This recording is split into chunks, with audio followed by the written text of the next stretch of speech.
मैं इससे पहले भी अपनी जान गवाते गवाते बचा हूँ। मैं ई रैंक के दानवों से काफी ज्यादा पिटा भी हूँ और काफी लंबे समय तक हॉस्पिटल में भी रहा और एक बार तो मैं भूख से मरते मरते बचा हूँ। मेरे साथ के हंटर्स माना क्रिस्टल और एजन स्टोन को बेचकर काफी सारे पैसे कमाते थे और उन पैसों से वो अच्छे अच्छे हथियार खरीद सकते थे जिससे कि वो और ज्यादा पैसे कमा सके। लेकिन मेरे पास हथियार के नाम पे बस एक चाकू था और ना ही मेरे पास जूते खरीदने के पैसे। मैं कमजोर था, इसी वजह से मुझे सबसे ज्यादा चौकन्ना रहना पड़ता था और इसी वजह से मैं बता पाया। सब लोग नीचे झुक जाओ। और वो बड़ी सी मूर्ति अपनी आंखों से लेजर लाइट निकालती है जो कि कुछ हंटर्स को वहीं पर वेपराइज भी कर देती है। लेकिन ज्यादातर हंटर जिन्वो की बात सुनकर नीचे झुक जाते हैं और बच जाते हैं और सब लोग काफी ज्यादा परेशान होते हैं और किसी को कुछ समझ नहीं आ रहा होता कि यहाँ पर आखिरकार चल क्या रहा। वहाँ पर सभी हंटर्स काफी ज्यादा डरे हुए होते हैं और जिन्वो नोटिस करता है कि मिस्टर संग का हाथ उस फायर लेजर से कट चुका होता है। अरे तुम इसकी फिक्र मत करो, मैंने लोगों को इससे भी ज्यादा बदतर हालत में देखा है, तुम बस कुछ ऐसा करो कि जिससे इसका खून रुक जाए बस। और जिन्वो मिस्टर संग के कटे हुए हाथ के ऊपर पट्टी कर देता है। मैं कई बार बी रैंक के तहखानों से भी निकल चुका हूँ और कई बार ए रैंक के जो कि एस रैंक के निकलते हैं। तुम्हें कर्टन मंदिर के नियम याद है जो कि उस पत्थर के ऊपर लिखे हुए थे? पहला देवता का सम्मान,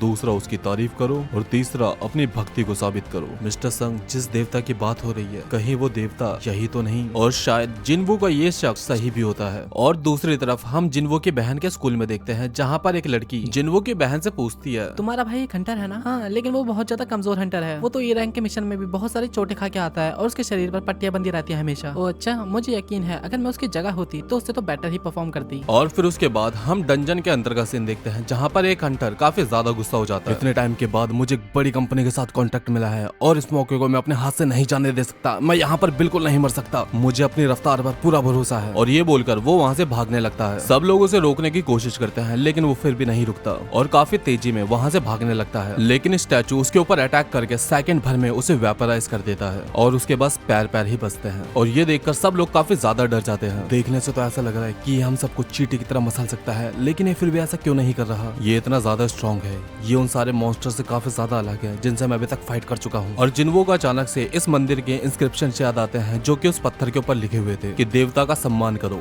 ये तहखाना अपने अलग नियम से चलता है। और ऐसा बोलकर जिन्वो खड़े होने लगता है और उस स्टैचू से अपनी आंखें मिलाने लगता है। और ये देखकर स्टैचू उसके ऊपर अटैक करने ही वाला होता है, लेकिन तभी जिन्वो नीचे बैठ जाता है और अपना सर स्टैचू के सामने झुका लेता है और स्टैचू अटैक नहीं करता। और इससे जिन्वो को समझ में आ जाता है कि जब तक हम स्टैचू का सम्मान करेंगे ये हमारे ऊपर अटैक नहीं करेगा और सबको स्टैचू के सामने सर झुकाने के लिए कहता है। और जैसे ही सब लोग अपना सर झुकाते हैं ये स्टैचू स्माइल करता है जो कि देखने में काफी ज्यादा क्रीपी लगती है। और ये देखकर इन सब लोगों के पसीने छूट जाते हैं, लेकिन वो स्टैचू इसके अलावा कुछ नहीं करता और इन सबको लगता है कि अब वो लोग घर जा सकते हैं। और तभी वो स्टैचू अपने थ्रोन से खड़ा होकर इन सब की तरफ आगे बढ़ने लगता है। जिन्वो, तुम्हारे पास कोई तरीका है इससे बचने के लिए? नहीं मिस्टर संग, मेरे पास कोई तरीका तो नहीं है, लेकिन हमें इस मंदिर के नियमों को नहीं तोड़ना चाहिए। दूसरा नियम ये था कि देवता की तारीफ करो। तभी एक हंटर सामने आता है और स्टैचू के सामने बैठकर देवता के सामने हाथ जोड़कर इस देवता की तारीफ करने लगता है। हे देवता, हमसे कोई गलती हो चुकी हो तो हमें माफ कर देना, आप सबसे ज्यादा महान हो। हम आपसे प्रार्थना करते हैं कि हमें सच्चाई का रास्ता दिखाओ। और सबको लगने लगता है कि ये तरीका काम करने लगता है और तभी वो स्टैचू स्माइल करता है और उस प्रार्थना करने वाले हंटर को अपने पैरों के नीचे कुचल देता है। और ये देखकर सब लोगों की हालत खराब होने लग जाती है और यहाँ वहाँ भागने लगते हैं। और वो स्टैचू एक और हंटर को अपने पैरों के नीचे कुचल देता है और भागते भागते एक हंटर एक स्टैचू के पास जाकर खड़ा हो जाता है, लेकिन वो स्टैचू उसे बीच में से ही काट देता है। देवता की तारीफ करो,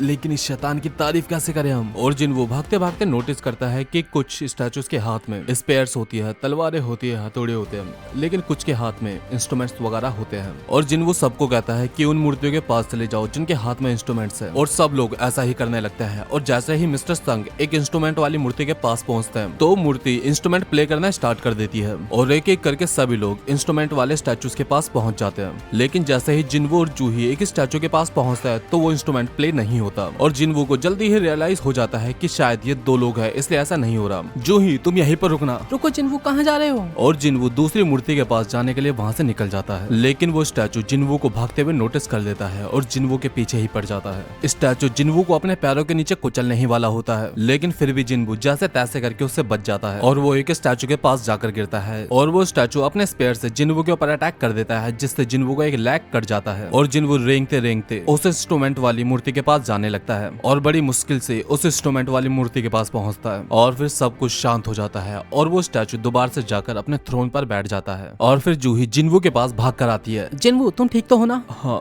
लगभग मैं ठीक ही हूँ। और जूही ये देखकर काफी ज्यादा शॉक हो जाती है कि जिन्वू को एक लेग कटा हुआ है। और फिर जूही अपने हीलिंग मैजिक से जिन्वू को ठीक करने की कोशिश करती है और जूही अपनी इतनी ज्यादा पावर का इस्तेमाल करती है कि उसकी मुंह और आंखों से ब्लड आने लगता है, लेकिन फिर भी जिन्वू को हिल नहीं कर पाती। और फिर सभी लोग मिस्टर संग के ऊपर इल्जाम डालने लगते हैं और मिस्टर संग भी ज्यादा कुछ नहीं कह पाते।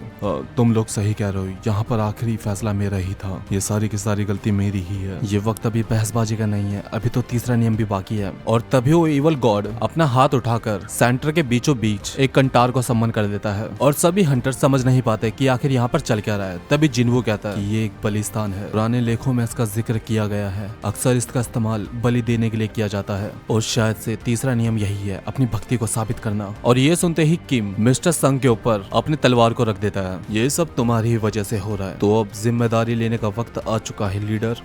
तुमने सही कहा, मैं इसके लिए तैयार हूँ। और मिस्टर संग बलिस्तान के बीचों बीच आ जाते हैं, लेकिन वहाँ पर एक फ्लेम जलती है और उसके अलावा कुछ नहीं होता। मिस्टर संग जिन्वू से पूछते हैं कि इसके अलावा और कुछ भी करना होगा क्या, लेकिन जिन्वू को भी इसके बारे में ज्यादा नहीं पता था और वो भी उस घेरे के अंदर जाने के लिए कहता है। और दो हंटर जिन्वू को घेरे के अंदर लेके आ जाते हैं और घेरे के अंदर आते ही 3 और फ्लेम जल जाती है। मतलब जितने लोग घेरे के अंदर होंगे उतनी ही फ्लेम जलेगी। एक डंजन के गेट को खुलने के लिए पूरी तरीके से 7 दिन का समय लगता है और हंटर्स का काम होता है कि उस 7 दिन से पहले ही उस डंजन के बॉस को हराकर उस गेट को पूरी तरीके से सील कर दे। अगर वो ऐसा नहीं कर पाते तो उस डंजन के जो मॉन्स्टर्स होते हैं वो इनकी दुनिया में आ जाते हैं और अगर अभी ऐसा नहीं कर पाए तो ये इविल गॉड उनकी दुनिया में आ जाएगा। और फिर जिन्वू बचे हुए हंटर्स को भी उस घेरे के अंदर बुला लेता है और घेरे के अंदर आते ही वहाँ पर ब्लू कलर की फ्लेम जल जाती है और साथ ही साथ वो बड़ा सा दरवाजा भी खुल जाता है। क्या हम यहाँ से जा सकते हैं? लेकिन अगर ये कोई ट्रैप हुआ तो? और फिर अचानक से वहाँ पर खड़े हुए स्टैचू के सिपाही मूव करने लगते हैं और इनके पास चलकर आने लगते हैं। जिन्वू एक स्टैचू को देखता है और वो वहीं पर फ्रीज हो जाता है और जिन्वू को जल्दी ही रियलाइज हो जाता है कि एक बच्चों की गेम की तरह है कि जब तक हम उन सिपाहियों को देखते रहेंगे वो अपनी जगह से मूव नहीं करेंगे और सबको स्टैचू की तरफ देखने के लिए कहता है। लेकिन एक हंटर वहाँ से डरकर भाग जाती है और उसके जाते ही एक येलो कलर की फ्लेम बुझ जाती है और जिन्वू समझ जाता है कि ये ब्लू फ्लेम्स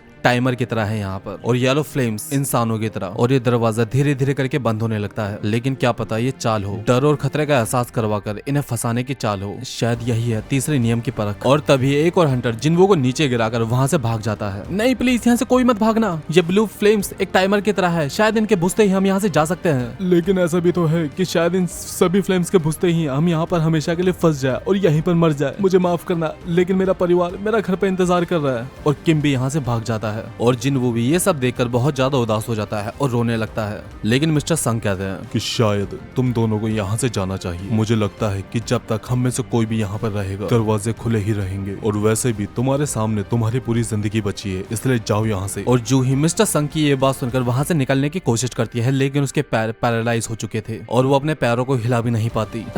मेरे पैर ये काम नहीं कर रहे। मिस्टर संग, जूही को लीजिए और यहाँ से चले जाइए, क्योंकि मैं अभी इस हालत में नहीं हूँ कि मैं जूही को लेकर यहाँ से जा सकूँ, इसलिए प्लीज जूही को ले जाइए। और जूही जिन्वू को छोड़कर जाने के लिए मना करती है। बेकार बातें मत करो, मैंने तुम्हें पार्टी देने का वादा किया था ना, ये लो और मेरे लिए मोमोस ऑर्डर करके रखना, मैं तुम्हारे साथ बाहर आकर खाऊंगा। तुम ऐसा कैसे कह सकते हो? लेकिन मिस्टर संग जूही के ऊपर अटैक करके उसे बेहोश कर देते हैं। मुझे माफ करना, लेकिन मुझे ही करना ही पड़ा। और मिस्टर संग जूही को लेकर बाहर चले जाते हैं। अब जिन्वू वहाँ पर अकेला रह जाता है और सारे सिपाही उसकी तरफ आगे बढ़ने लगते हैं, लेकिन जिन्वू फिर भी एक स्वॉर्ड उठाकर उन सबसे फाइट करने के लिए रेडी हो जाता है। मैं कम से कम एक को तो मार कर ही मरूंगा, तो अब आ जाओ। और वो सिपाही जिन्वू के ऊपर अटैक कर देता है, लेकिन जिन्वू जैसे तैसे डॉज कर देता है और दूर जाकर गिरता है। और एक सैनिक जिन्वू के ऊपर अपने स्पेयर से अटैक कर देता है और जिन्वू का एक हाथ कट जाता है। मैंने यहाँ पर अपनी पूरी कोशिश करी और अब मैं इस तरीके से यहाँ पर मरने जा रहा हूँ, क्या बकवास है। मैंने खुद को ताकतवर बनाने की पूरी कोशिश करी, मैंने अपनी पूरी जी जान लगा दी। सारे सिपाही जिन्वू के ऊपर अटैक कर रहे होते हैं और जिन्वू बैठे बैठे अपनी लाइफ के बारे में सोच रहा होता है कि वो अपनी जिंदगी में कुछ ज्यादा खास कर नहीं पाया और बस खुद को ही कोसे जा रहा था। मेरा भी एक परिवार है और मैं भी घर पर जिंदा लौटना चाहता हूँ, लेकिन अच्छा है ना कि मैं यहाँ पर मरने के लिए अकेला ही हूँ। कम से कम वो लोग तो अपनी फैमिली के साथ एक खुशहाल जिंदगी जी सकेंगे। और वो सिपाही जिन्वू को उठाकर उस बलिस्तान पर लेटा देते हैं और जिन्वू की हालत बहुत ज्यादा खराब होती है और वो सिपाही जिन्वू के ऊपर अटैक करके जिन्वू को वहीं पर खत्म कर देते हैं और वो आखिरी फिल्म भी बुझ जाती है। तो गाइस यही थी आज की वीडियो। आई होप आपको वीडियो पसंद आई हो। और नहीं गाइस, ये सीरीज यहाँ पर खत्म नहीं हुई, अभी तो जिन्वू की अवेकनिंग भी बाकी है, तो ये वीडियो आगे चलकर और भी ज्यादा इंटरेस्टिंग होने वाली है। तो इस चैनल को सब्सक्राइब कर लो। तो मिलते हैं नेक्स्ट वीडियो में, तब तक के लिए सभी को